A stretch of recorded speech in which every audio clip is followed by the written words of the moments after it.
You are listening to KLRN Radio, where liberty and reason still reign. Most writers and radio show hosts know that to connect with your fans, you need to do more than just write books or record the latest podcasts. There are many different elements that go into forming an online platform, but there are also many hidden traps. To make matters worse, solid advice on how to survive the muddy waters is scarce. In the book Hidden Traps, I talk about some of the important issues of working with an online platform, highlighting traps that could put your physical or internet security at risk or be harmful to your reputation. Are your social media posts just links with a few disjointed words, making you look like someone who can't complete a sentence? Did your new website cost you more than you anticipated? Are you leaking your personal contact details across the web without even knowing it? Then you need Hidden Traps. Although Hidden Traps is not officially released until August 1st, you can pre-order your paperback or ebook copy now from a variety of retailers, including Amazon, Barnes & Noble, and Kobo. Visit blackwolfpublications.com for more details. Here's George Foreman with InventHelp. Hi, I'm George Foreman. Do you have an idea for a new product or invention? People ask me all the time, George, how do I get my idea in front of companies? How do I get a patent? What do I do next? Do you have the same questions? I'll tell you like I'll tell them all. Call my friends at InventHelp. Call InventHelp today for free information. InventHelp has been helping inventors for more than 30 years and has sales offices nationwide. InventHelp can submit your invention to companies who are interested in receiving new ideas. If you have an idea and want to try to patent it and submit it to companies, you should call InventHelp today for free information. Listen, I can't guarantee a company will be interested in your idea, but I believe every inventor deserves the opportunity to step into the ring and take their best shot. Put InventHelp in your corner. Get your free inventor's information. Call 1-800-353-6490. That's 1-800-353-6490. Again, 1-800-353-6490. KLRN Radio has advertising rates available. We have rates to fit almost any budget. Contact us at advertising@klrnradio.com.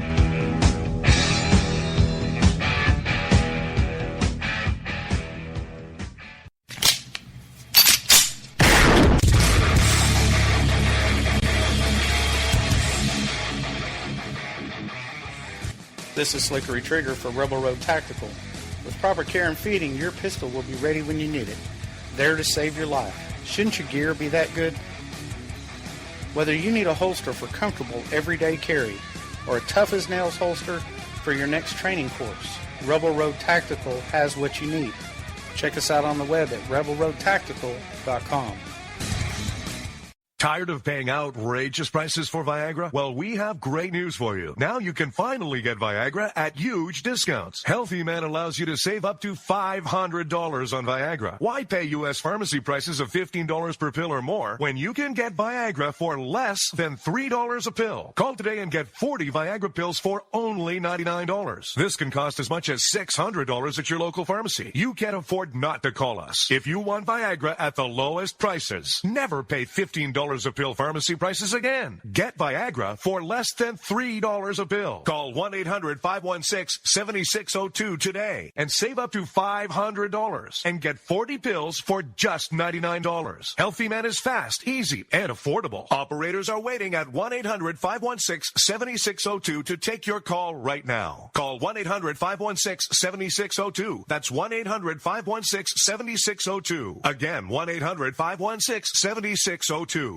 If you're 85 or younger, would you like peace of mind and comfort for your family? We're Final Expense Direct with an urgent message for you. The average funeral today costs over $8,000, but the most you'll get from government benefits is $255. How will your family pay the difference? We can help. Our senior plans start as low as just $1 a day and pay up to $30,000 for a funeral and other final expenses. Peace of mind is easy. There's no medical exam. You'll have lifetime coverage, and your plan can't be canceled as long as you pay your premiums. Call now for free information about our senior plans. Answer a few simple questions and receive approval right on the phone. Plus, call right now and we'll give you a discount prescription card for free. Call 800-553-8687. That's 800-553-8687. Again, 800-553-8687. 2687.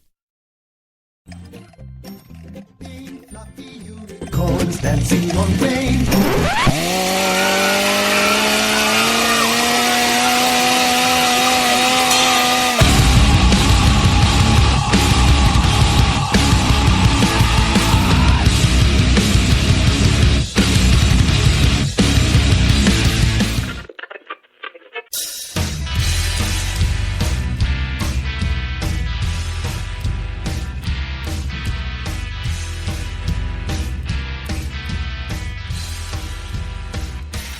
And welcome to FOOBAR, One Nation Under Foo, and I'm your host, the lovely, the charming, the wonderful, the Foo. And we are coming to you live from Bunny Studios on KLRNradio.com, where liberty and reason still reign. I'm laughing at myself being way too damn professional, and I knew I'd screw that up because I was reading it. Damn it. And welcome to the show, guys. I'm so glad you're here. Oh, my goodness, you people in the chat room. You know, usually I go into this little tirade or whatever about now, but I got to go out here and tell you good people, you psychos in the chat, that you have broken a bunny record in the chat room. So pat yourselves on the back. You are at 34 people in chat. Before this, my record was 33. Oh, now we're at 35, but don't be nervous, Road Beer, who is my guest, coming on in about 20 minutes or so. So we're live, as you can tell, and you're in the chat room, and way to go, Psychos, Musket said. Thanks, guys, and thanks, Psychos, for being here. You know, what's funny is I'm talking about being in the Bunny studio. And a long time ago, when I first started doing this, back in the old days, my studio was my bedroom. And I'd lock the door, and I would sit in there with my little crappy headset and my little crappy laptop and talk for like an hour. But that meant that I was still kind of mom at that time because, you know, mom's bedroom isn't a studio. Well, at least let's hope not. And so nobody throws up in the hallway anymore, except, you know, that really did happen once. True story. I guess when you're a conservative woman and you have a family and you have a job and you do some crazy radio show, that people get to really look at what women are like on the right. I was on the air. Luckily, I didn't have a guest. I think I was just rambling about something because that's what I typically do. And my son decided that he was going to throw up right outside my bedroom door. And, you know, good times. I actually cut the show short because also in conservative radio, you have producers who understand that you got to go be mom. Funny stuff, right? So it's been a long time. I am in my Bunny studios, and talking about conservative women kind of brings up my first topic. And my first topic is the Women's March and the NRA. Have you guys been following all of this nonsense? You know, they've been attacking Dana Loesch for, I don't know, what, a week and a half since that ad came out, and they decided that they took issue with the violence in the NRA ad because, you know, the Women's March is so peaceful and loving. Yeah, these women are awful. You know, and it kind of brings up the whole Linda Sarsour thing. The woman called for jihad on Donald Trump. You know, I get it. I'm not a huge fan of Donald Trump. I think most people who know me understand that I'm not the president of his fan club, and I didn't vote for the man. I think like many other Republicans and conservatives, though, I'm willing to give him a shot and try to say, hey, you did a great job when he does something good and not be too much of a bitch when he does something wrong. But I would never, even when I hated him the most during the primary, I would never have called for a jihad of any sort. And all these people in the media saying, oh, you don't really know what jihad means.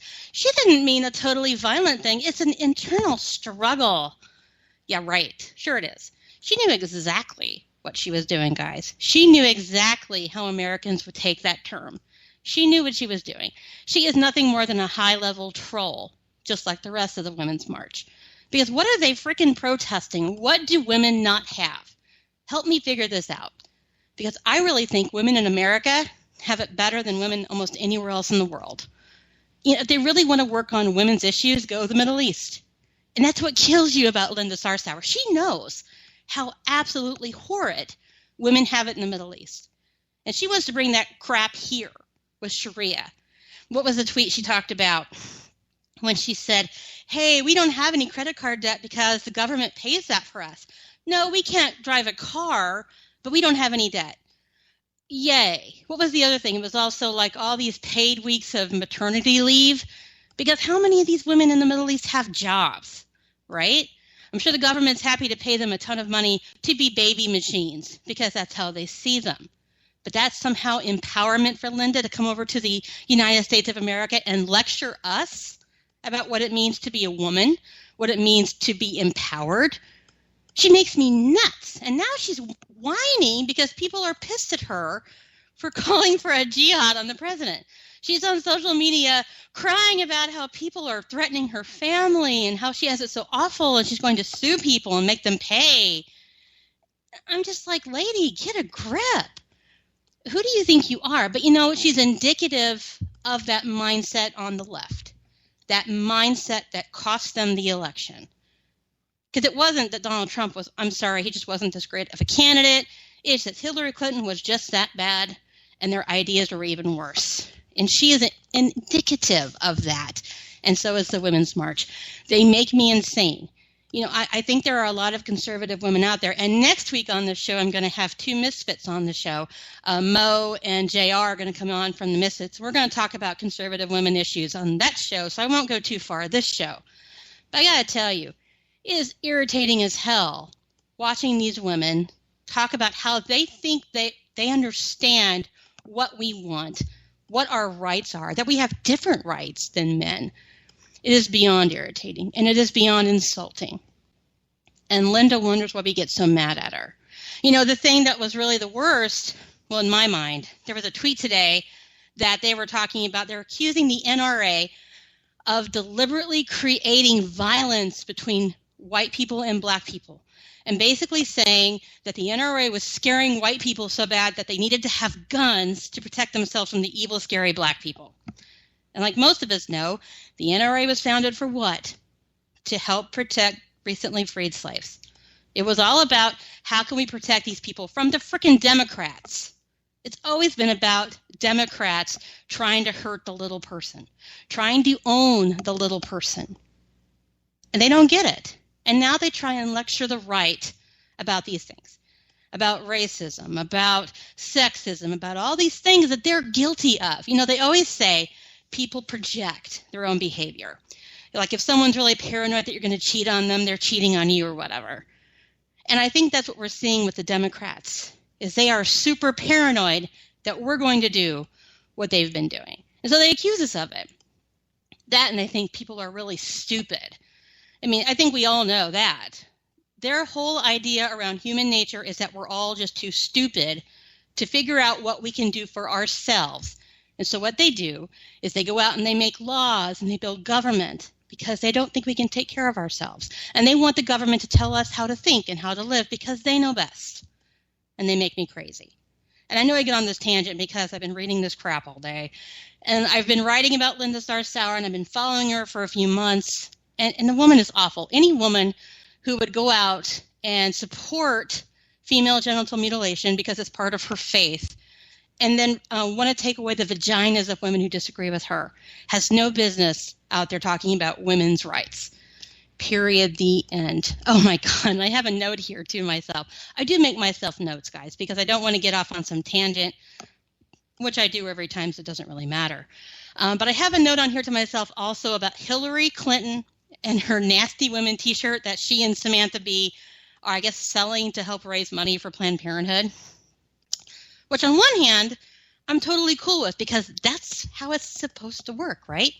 The government shouldn't be giving these horrible bitches money. No. People who want to give those horrible bitches money can give them their own private money. The government should be saying, hey, none of our business. That's how it's supposed to work. So I'm cool with these two bitches raising money for those other bitches. I'm good with that. But what's funny is the t-shirt, it says nasty women or nasty woman, whichever one it is. And the reason I keep saying bitch so much is because I was teasing Rick before I got on the air. And I said, hey, can I say bitch on the air? Because my husband says we should start calling that t-shirt, we should stop saying they're nasty women. We should start calling them dirty bitches, which I think is really funny. And I'm sure if someone on the left heard me say that, they're going to be out there on Twitter saying how I'm violent against women or I'm sexist or I'm, self-hating internal misogyny or whatever crap they're going to tell me. I thought that was really funny. And, again, if they want to do it that way, great. Raise your money because we're going to defund you. And that is one of the few things I think that I'm most excited about with Donald Trump. Again, I said, hey, I'm going to give him credit. And one of the credit things is I think eventually they're going to be out of money when it comes to the government. I do think that's going to happen. God, I hope that happens, because if the Republicans who have the majority control can't defund them now, they never are going to get it done. So in the back of my mind, I have to accept it's going to get done. It has to get done. It better get done, because damn it, we've been asking for it. And they ran on it, and they promised us it would get done. So it better get done. Right? Right. I'm going to look at you guys in the chat really quick. Oh my God, there are 40 of you psychos in the chat. Hello, chat room. How are you tonight? Really quick, I'm going to take a short break. And then when I get back, I'll do this week's top 10 douchebags. And then we'll take another break, and we'll try and get a hold of Road Beer out on the donkey farm. So stay put. I'll be right back.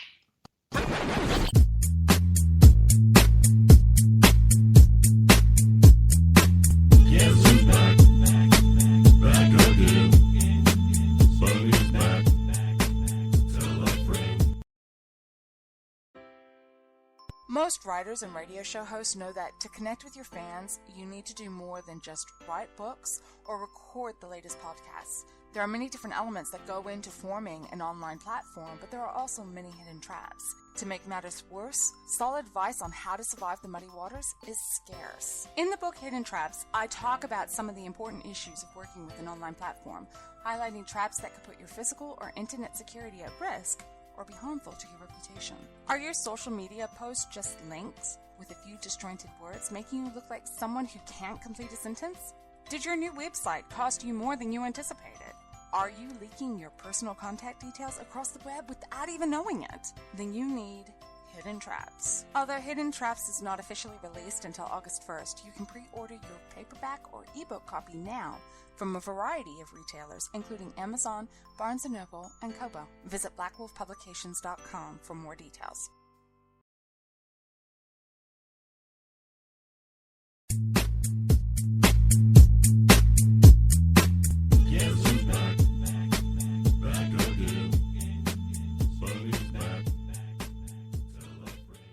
And we're back. You're here live on KLRN Radio with FOOBAR, One Nation Under Foo.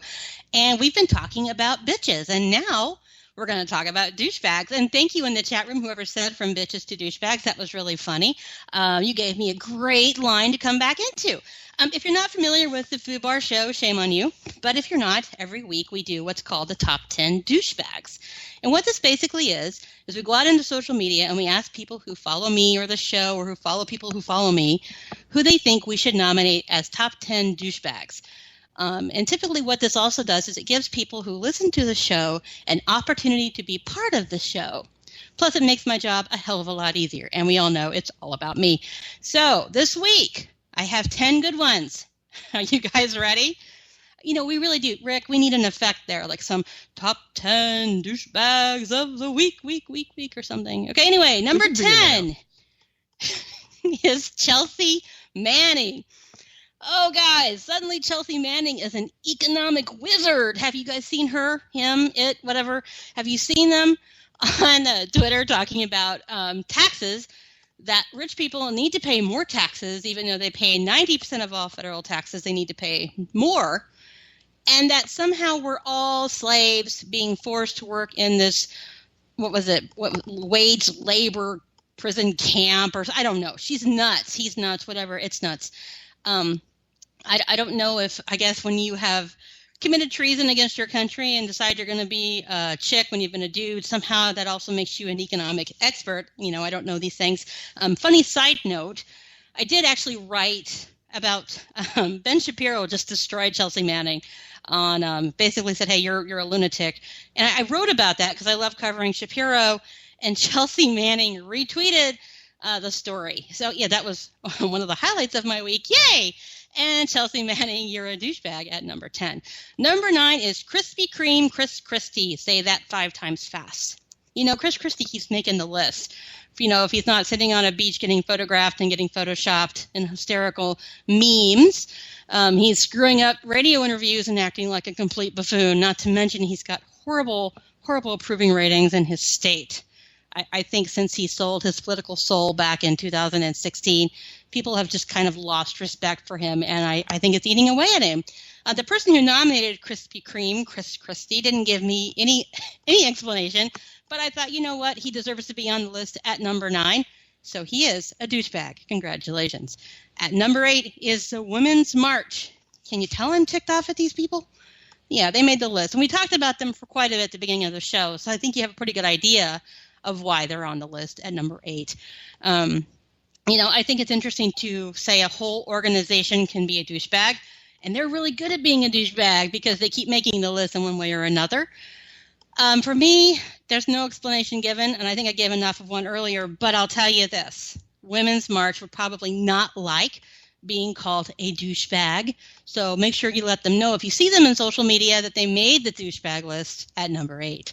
Number 7 is Tariq Nasheed. If you don't know who Tariq is, he is a so-called activist on Twitter who is kind of like Black Lives Matter on steroids. He thinks if you're a white person, you're automatically a white supremacist. Apparently his website looks like his logo looks like the swastika symbol, like inverted or something. I missed most of that. And I tell you what, when I went to his site to actually look at it, the site wasn't working.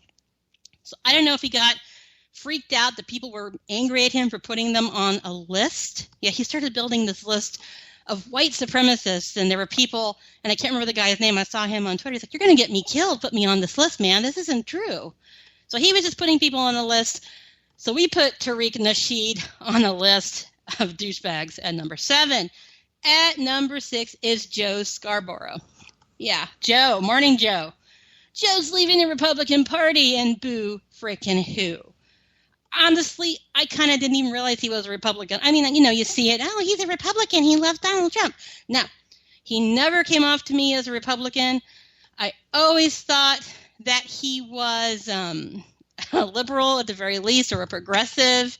So I was like, oh, I didn't even know you were here. It's kind of like that moment in Tombstone when Doc Holliday looks over and goes, "Oh, Johnny, I forgot you were there. You may go."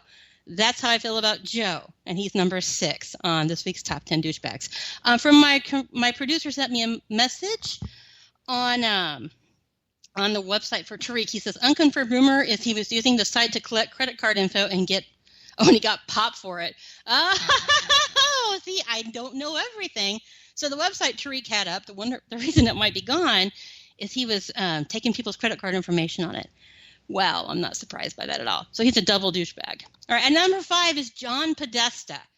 Now, John Podesta apparently is making this cross-country vacation with his wife, and they were at some gas station in Colorado, and he just happened to talk to people about Donald Trump. If John Podesta came up to me and wanted to talk to me about Donald Trump, I probably would knock him out because, of course, it's John Podesta, but who does that? Hey, stranger pumping gas, let's talk politics. Yeah, stick it up your ass. I don't know you. Are you kidding me? John Podesta. And he's also a douchebag because of the whole email thing. And, Donald Trump keeps bringing him up and he gets all bent out of shape because he's just that way. But you know what? He's still a douchebag, and specifically for harassing people at gas stations in Colorado at number 5. Number 4 is DeRay. Did you guys see DeRay got upset because one of the apes in the new Planet of the Apes movie has a blue vest on? And so he thought that he was being portrayed in this movie with a blue vest. And, he was all freaked out because it's an ape. Okay. I hate to break it to him, but in the original, there was an ape in a blue vest. And he wasn't around then. It has nothing to do with calling him an ape or being racist in any way. It's just how they dress the ape. Sorry, DeRay, you're not that important, but you are a douchebag at number 4.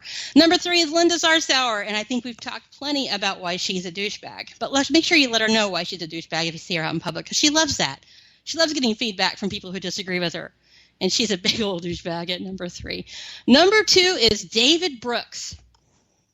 Guys familiar with David Brooks?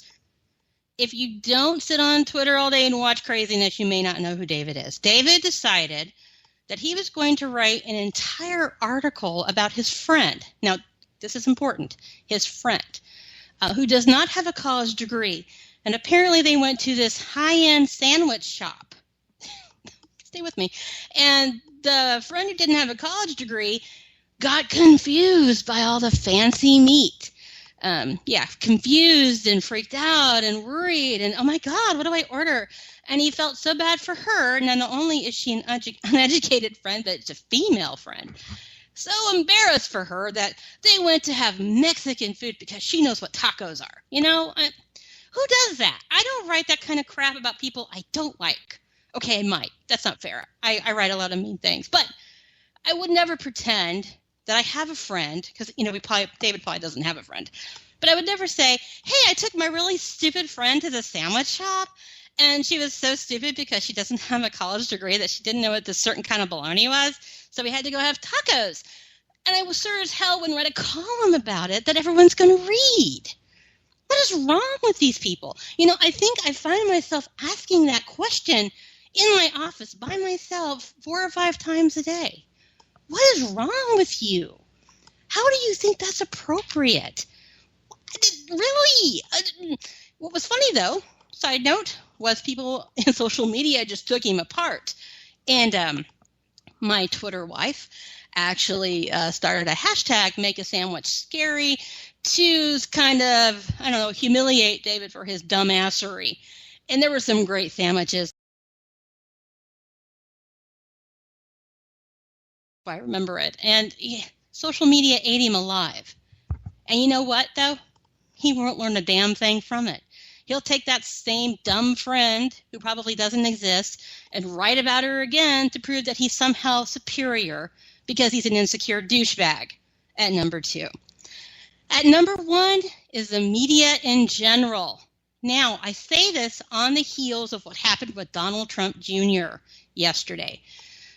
If you live under a rock, I'll let you know that Donald Trump Jr. decided to release the email chain between himself and others and this Russian lawyer about this meeting. And he did this after he figured out that the New York Times was going to drop it on him, right? Now, if you're a Donald Trump Jr. fan, that's fine. If you applaud his transparency, all good. But here's where it gets kind of hinky is, well, was it illegal? Is it unethical? Definitely. It's just a mess on the right now. But even that is not as bad as the media's reaction to it. And this is becoming a theme with the media. Because after this happens, what does the media do? Of course, they smell blood, so they pounce like the little vultures that they are. But then you have these idiots out there complaining that Donald Trump Jr. scooped their story. I've been working on this story for a year. Oh my God, he just totally screwed up my story. Oh, really, asshole? You've known about this for a year and you didn't say anything? What were you waiting for? You knew before the election? What were you waiting for?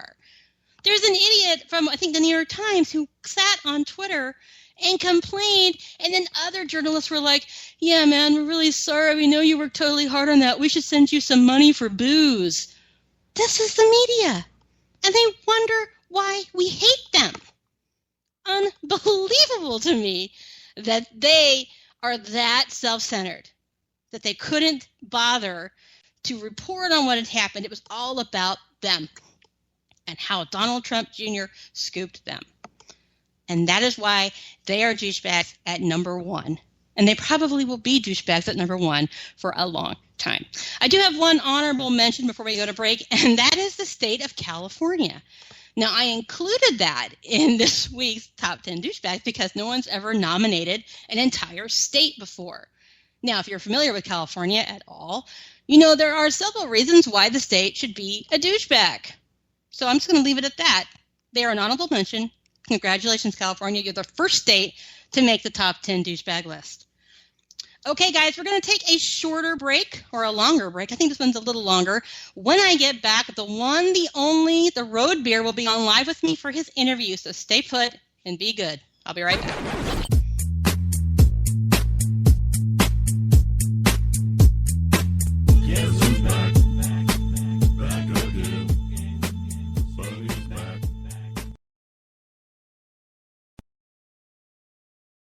The following message contains a special offer for listeners of this station. Are you a man over 40? Are you constantly looking for the nearest bathroom? Do you wake up multiple times a night to use the bathroom? Right now, Perfect Prostate is sending out free bottles of their groundbreaking new formula to listeners of this station. Perfect Prostate Formula was developed by medical doctor Mitchell Fleischer, and its ingredients have been clinically studied to reduce your frequent nighttime bathroom visits and promote healthy urine flow. Right now, preferred customers get their first bottle of Perfect Prostate absolutely free. There's nothing to lose. Perfect Prostate is guaranteed to reduce that constant urge to use the bathroom, especially at night, and promote healthy urine flow. Don't wait. Call now for your free bottle. Just pay shipping and processing. Dial 1-800-675-0251. That's 1-800-675-0251. Supplies are limited. One free bottle per household. Call now. Dial 1-800-675-0251. That's 1-800-675-0251.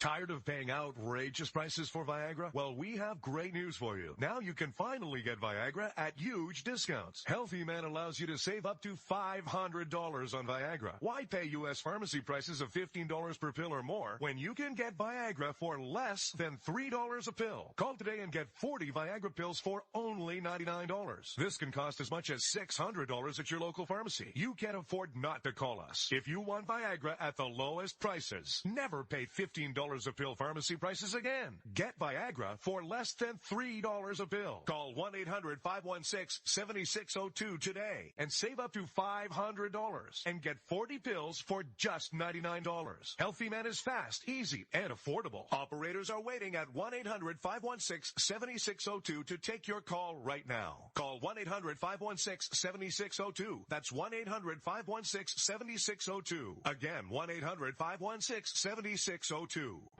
Every day, the men and women of the United States Marine Corps stand ready to defend the American way of life. The few, the proud, the Marines. Hey folks, I want to introduce you to a friend of mine, Dr. Richard Harden. We are on the same mission, which is waking up America. We just have different paths.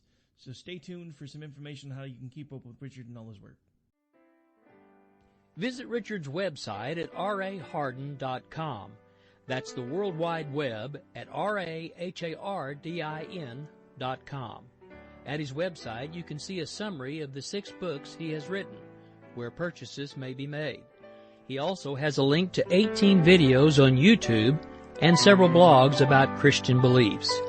If you prefer, visit Amazon.com/Kindle and type in Richard Harden to see and purchase his books.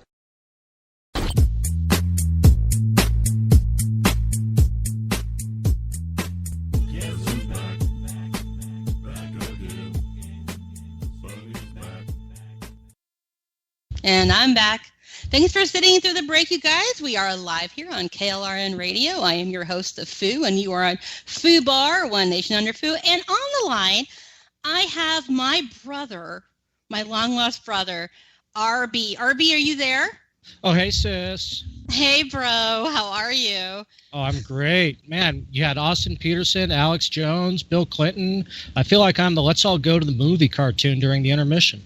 Right? Oh, my God. I can't keep that up. What are you doing? Oh, just nothing. Did you hear the donkey in the background? It's roasting out here on the farm. Is it roasting on the donkey farm? Well, you know, Mom had a good idea when she left you there. She knew you were sturdy, man. She knew you'd be okay. Well, it's great. Yeah, we're doing the training for the Tijuana shows out here. So I don't need, nope, sorry, stop. Don't go there. Okay. All right. So, Road Beer, yes. RB. Uh-huh. You know, you have quite the following. Listen to that chat room. Good Lord. You've got about 44 people in this chat room that want to hear you. They're not here for me, clearly, because I don't have the harem. Do you have a shout out for your? My harem. I love them all. I'm amazed I have followers. And then, you started the joke about the harem. You keep blaming me for that. I don't think it was me. Totally. You were being a yenta.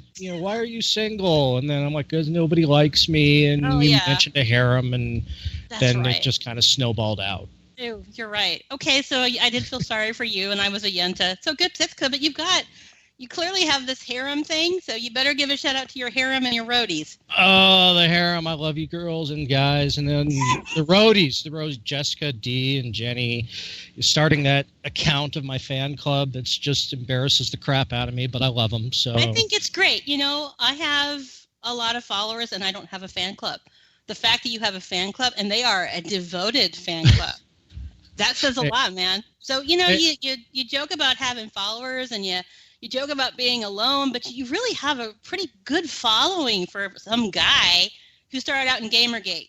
Yeah, just some rando from Gamergate that, you know, all of a sudden found himself on political Twitter. Yeah, that was an interesting transition. Okay, let's talk about how this happened. You know, there were a lot of you guys in Gamergate who were fed up with feminism and crazy broads online. How did you get involved politically? Was it through that? Well, it kind of started with that. I got involved with Gamergate originally because this game I was playing at the time that was a total train wreck got this glowing review from PC Gamer, like 8 out of 10. Mm-hmm. And it was that same week that Adam Baldwin started the Gamergate hashtag because there was proof of collusion between game developers and game journalists. And then it just became that big thing. And when it started out, it was a consumer revolt. Yeah. And it was just, look, you know, stop trashing our hobby. You give us some honesty in it. And then the SJWs got involved by pushing, you know, like they do with all media, and pushing diversity into media, which, you know, I'm okay with diversity, but diversity for diversity's sake is bigoted. I mean, one of the new shooter games that has come out, you know, you can play a black trans woman fighting Nazis in World War II because nothing matters anymore. But, you know, and you have a good point. When it's diversity for diversity's sake, it really doesn't count. Okay, so the government says I have to have one black guy, one Filipino guy, and one tilt-a-wheel operator, so I'm going to hire those 3 because the government says I have to, not because I think they're the best people to hire for the job. So diversity for diversity's sake is garbage. Absolutely. It's pure soft bigotry because it's saying you couldn't get that on your merits. Or, you know, in gaming circles, you know, you're not interesting enough for us to build a video game around. You know, and there's a lot of games where your avatar doesn't matter. If you want to be trans, fine, but don't go messing with historical context or trashing the story just for the case of diversity. Right. And that's where, you know, what a lot of Gamergate was too. And then it started to morph. And Milo was in it, and, you know, Milo did some good for it. He did. And then guys like Cernovich and Vox Day, they started getting involved in it, and that's when I decided it's time to check out, because this isn't the consumer revolt anymore. This is just fighting SockJust. And while as fun as that is, you know, our operations for contacting advertisers and boycotting, you know, publications, that got sidetracked for, hey, let's go bash Randy Harper. Right. You know, right. So, and again, that's fun, but that wasn't why I was in the movement. So I started backing away from the tag, and it was around June 15th of 2015 that the fight was pretty much the same, but that's when Trump announced his presidency, and I said, okay, this can't be. Right. This can't be. I'm going to just focus all my social media efforts on trying to prevent that from happening, and unfortunately it did. I'm going to peep in really here quick. But when you when Trump was running and he announced he was running as a Republican, did you identify with a political leaning? Were you independent? Were you libertarian? Were you a liberal? Well, I mean, what about it? What about him specifically, besides the fact that he came off as a lunatic, because I saw that speech? Was there something politically at that time, or did it just freak you out? I mean, what was the key there? It freaked me out, and then listening to him talk, he was just so damn authoritarian and everything. You know, police state, and you know, since we all need to have labels, I'm a constitutional minarchist, and that's okay. That's your label. That if I have to pick a label, that's the closest. That's the closest one to it. And I am just so resistant to authoritarianism. And he was just the left with a big R painted on it. So, and this is everything I had been fighting in Gamergate. So it was a natural transition. Sure. And I think that makes a lot of sense for him. But, you know, a lot of other guys in the Gamergate realm saw Trump as, I don't want to say as an excuse, but kind of a doorway to go after that social justice movement in an even bigger way. Because a lot of the alt-right came from Gamergate. Well, yes. I'm not trying to say you guys are all Nazis or whatever, but they suddenly had this guy, this guy running for president who was against the same things they were, and he gave them a platform. Well, that's what it felt like. Well, the way I look at it is the reason why Trump got so much Gamergate support and so much support from just nerds in general was that you had Milo, who was a charismatic huckster. I mean, a lot of us saw him for what he was, but he's charismatic. He's a Breitbart tech editor. He's the one who released the dirt on Game Journal's Pro email server that showed collusion with the industry. Sure. And so Milo jumped on the Trump train. And then you had guys like Cernovich and Vox Day who jumped on the Trump train. They could have gone for Jill Stein, and half of Gamergate would have gone with them. That's right. I mean, they were just following these people who they saw as, hey, here are e-celebs who pay attention to me. They follow me. They retweet me. Yeah. I'm with them. So if they're with Trump, I must be for Trump. And that's where I think a lot of the GG movement jumped on with Trump. And I think you bring up a really good point in that whether or not you like Milo or Cerno or any of those folks, what they really do well and what they've always done well is interact with the little guy. There are a lot of accounts out there who have bazillions of followers who think their poop doesn't stink and they don't interact with people. So that's a really good point. That's something I hadn't really thought about. They're very human and approachable, and that's really a good idea. I mean, you don't think about it, but there are a lot of people out there in the political movement who think they're too good to talk to their followers. So that's interesting. And that's we all love Rick Wilson, we all love Red Steves and those guys, but it's like you go completely fangirl if they are to your meme. Right. But, and it's like when you got those guys like Milo and Cernovich and everything, you can chat with them for 5-10 minutes about Sarkeesian or whatever, and and they're there for you, and it's kind of, that's what the populist movement is it speaks to those people who feel outcast from society, and because these are e-celebs who have written a book about static electricity or how much they love cocaine and big cock, they just that's where I identify with this person, and so that's how the alt-right got jumped in with, or at least that's how gamers became to identify with alt-right. And I know I didn't say you couldn't say the C word, but don't say the C word, man. Okay. I knew it was going to happen. I'll put that on my big note right after the S word and the F word. The C word, any of them. No, that was funny. But I think you brought up a really good point. It's funny though, like when Ted Cruz will retweet something I've written, I friggin' it's like Elvis. I have a heart attack about it. Yeah. That's a great point about there are some of these names like Steve's who you just, oh my God, he acknowledged me. Right. Yeah, he touched me. It's like that scene from what was it, the original Running Man, when Jesse Ventura punches that fan in the face. It was, oh my God, he touched me. Well, you bring up the Running Man, and we look a little bit like that these days. That's an interesting. Yeah. But we're in our dystopian future. We just haven't had the nukes yet. We need the nukes and the criminals running in pretty running jogging suits.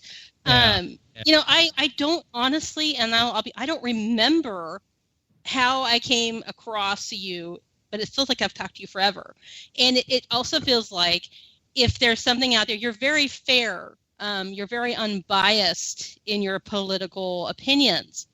Do you find that are people more accepting of you, or do they have problems with you when you're out there? Because you have people on the left you also follow and people on the right. Do you think that's more difficult with Republicans now, or is that something that, what do you think about your followers being all over the board? Well, I think that not to, get involved in my own crapulence here, but I think it just speaks to being honest. Is that people want honesty out there, and that's why you have the followers you do. Is you're honest, and you've got followers on the left too. Like CJ's a big fan of yours, and he's one of the most liberals I know. Yes, and it just goes with being fair. We lean right, but we're also pragmatic and practical, saying our side isn't awesome either. And while I lean right, not politically, but not socially, more economically than anything else, then I mean, when it comes to social issues, I don't care if you're gay. It doesn't matter. You know, be miserable like the rest of us. Just stay out of my face. And so, Make me pay for it. I have some followers who all of a sudden, you know, like they'll follow me based off of, like, the worst was talking about Cernovich a few weeks ago. He retweeted me. So I had. I remember. It was actually Instapunter you retweeted me, Instapunter retweeted you, and then Cernovich retweeted. So then. So it's my fault. Yeah, it's always your fault. It's always my fault. You know, as much as Mom loves you, she acknowledges it's always your fault. No. She said you'd say that. Mom said you would say it was my fault, and she said to tell you no, it's always your fault. It is not my fault, but go ahead. But every now and then I'll pick up followers from that, and from something like that. And then for 2 weeks afterwards, my mentions are destroyed by, oh my God, you're a liberal commie, or oh my God, you're a right-wing nut job. It's like, well... You follow me. You should know this by now. I retweet what's fun. I pass on what I find funny because we can all laugh at each other. And if we can't laugh at ourselves and laugh at each other, what's the point of being on social media? Right.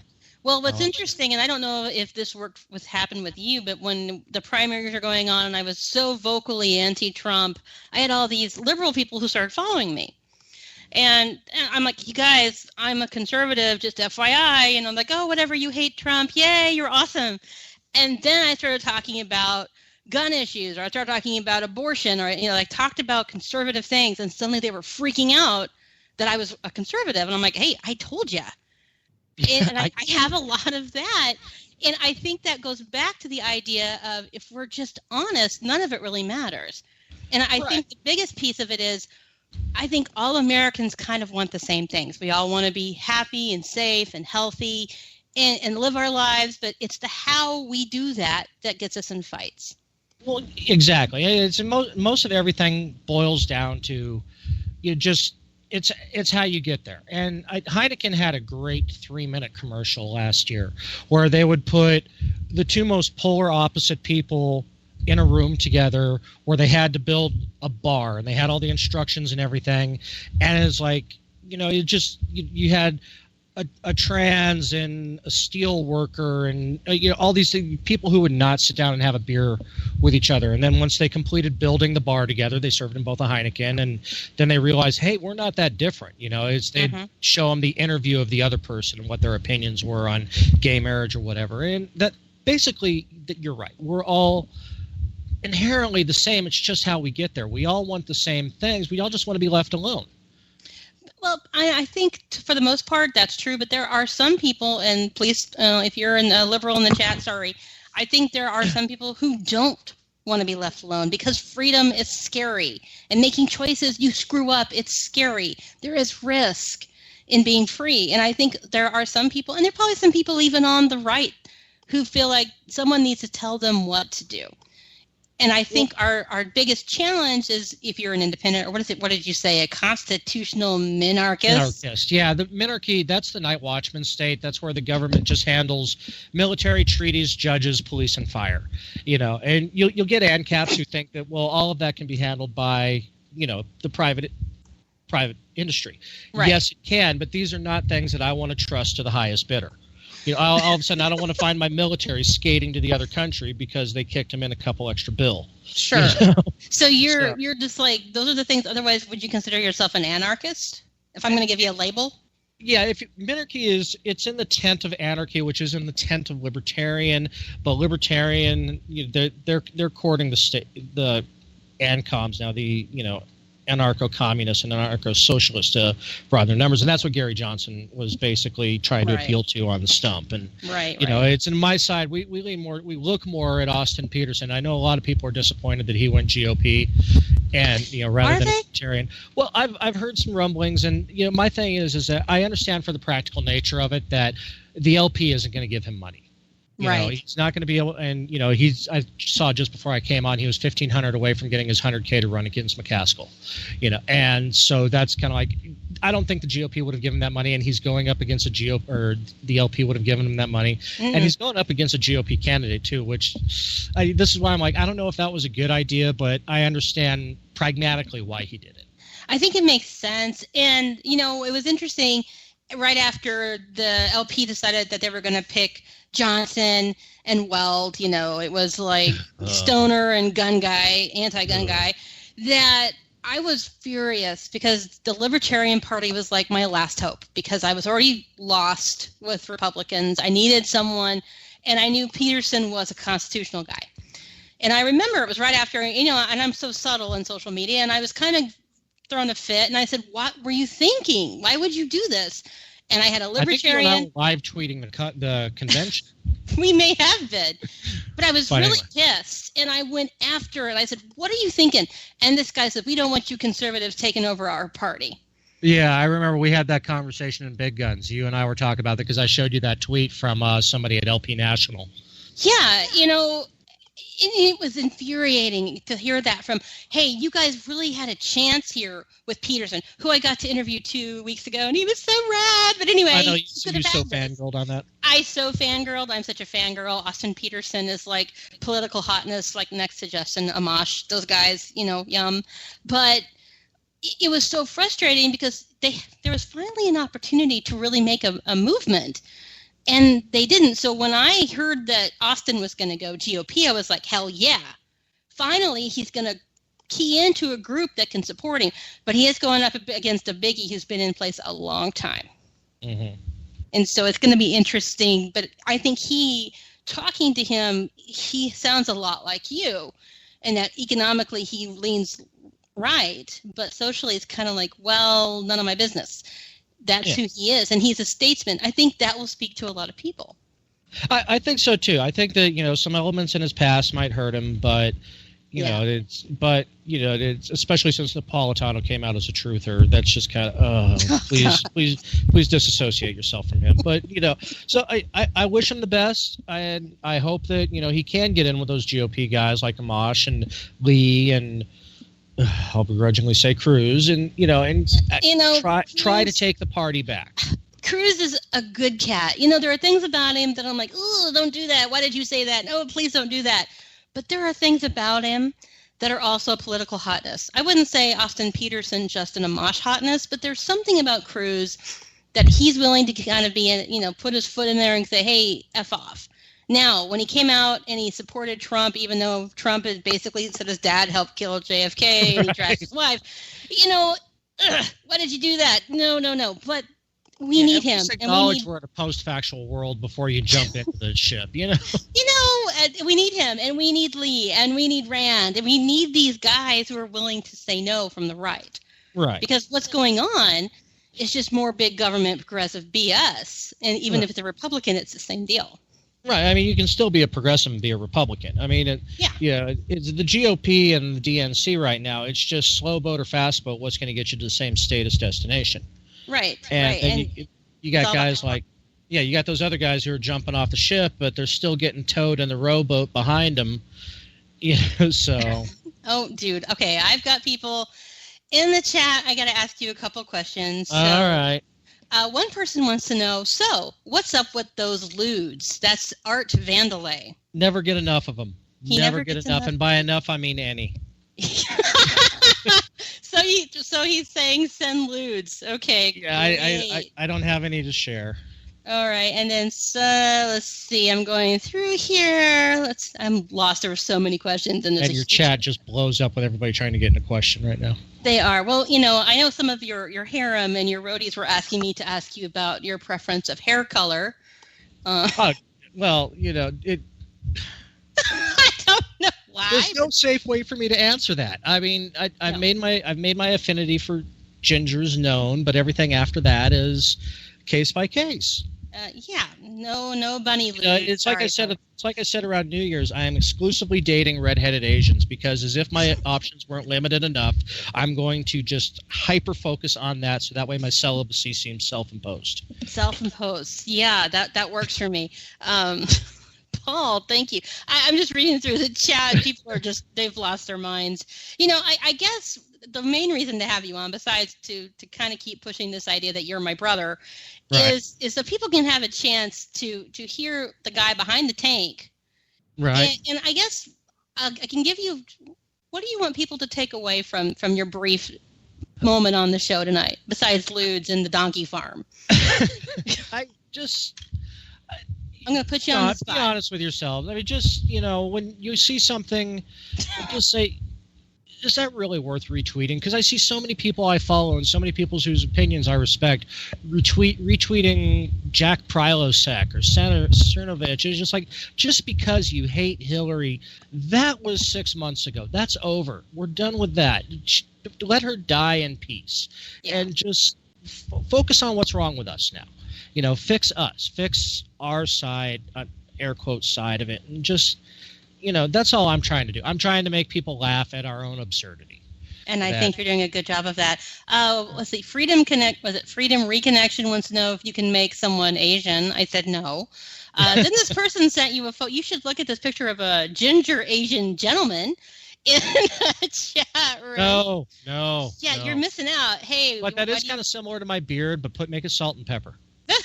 So bizarre. Your followers. Honestly, I'm giving you a hard time, but I'm going to give you props. You take a lot of crap from me, and then, you're very humble about all these people that follow you. I got to give you props. It's not easy. I don't deserve a single one of them. Yeah, I tried to run a Twitter on it on myself not too long ago just to see how many fakes I had following me, and it defaulted back to August of 2015 was the last time ran a Twitter audit on me, and I would have to pay more to do a new one. So bag that. Right. And I only had 800 followers since then. And I know since you and I started interacting on Twitter, which I think I caught you at the tail end of your involvement in Gamergate too, because you were kind of in there, but not really. Well, I hated Randy Harper. I thought she was awful. And she and I kind of went round and round, and she threatened me, and it was ugly. And, the Gamergate guys liked it because here's another woman telling her to shut up. Right. But it didn't do me any favors. But, yeah, probably at that point is when we probably crossed paths. Right. And, but it was just – I forgot where I was going. Anyway, so I ran the audit, and I had 800. Right. And now I'm just about at $4,000. And then I'm amazed I had 800 to begin with. Mm-hmm. From Gamergate, much less. I don't deserve my followers. I really don't. Mom said the same thing. Mom was shocked how many people bother following you. Yeah, well, she loves me. Her favorite, so I know what are you gonna do, dude. Tell people how they find you. I'm at the Road Beer on Twitter, and that is it because I despise all social media, but I love me some Twitter. You love you some Twitter. Okay. Yeah.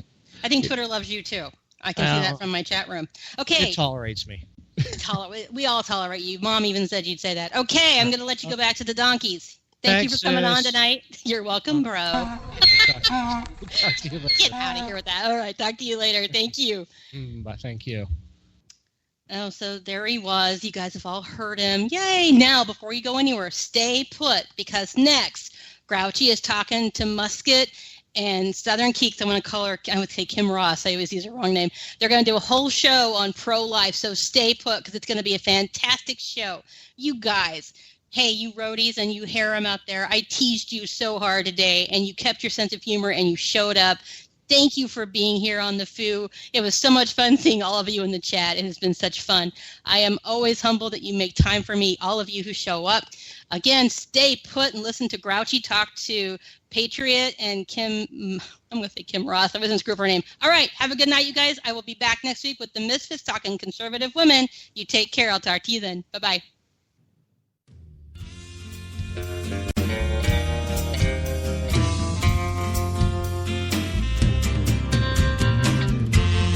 There is a place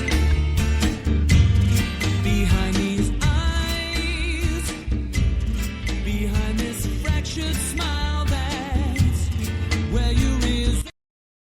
If you're 85 or younger, would you like peace of mind and comfort for your family? We're Final Expense Direct with an urgent message for you. The average funeral today costs over $8,000, but the most you'll get from government benefits is $255.